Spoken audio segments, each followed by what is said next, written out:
Nicola Sturgeon's hopes for the Holyrood elections next year could be dashed if the First Minister decides to spark independence debates while recovering from the coronavirus pandemic, a Tory MSP has told Express.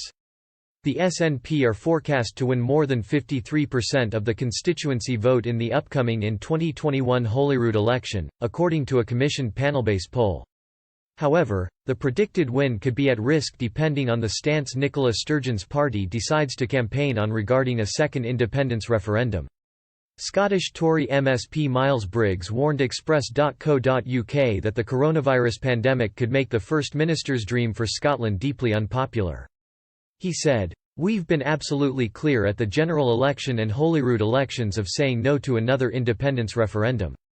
The fundamental of what was an agreed process by David Cameron and Alex Salmond under the Edinburgh Agreement was to hold a once-in-a-generation vote.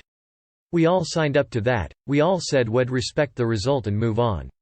It's only really the SNP, literally hours after, who haven't."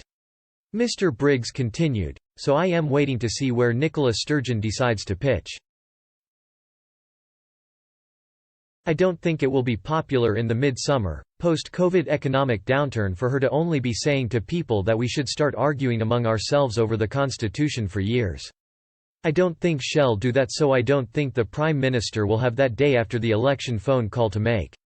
For most of the unionist parties in Scotland, we just want the SNP to start respecting the vote we had in 2014. Mr. Briggs also claimed that the independence debate had up until this point mainly been used to distract from the SNP's pretty poor record on domestic issues.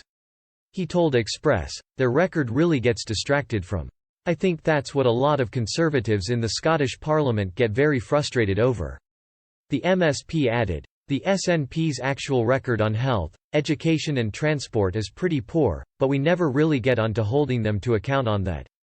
They manage to always keep people distracted with this idea of another referendum coming soon. That's no doubt what they'll try to do again next year. I think a significant number of voters in Scotland know exactly what the number one priority is for the SNP.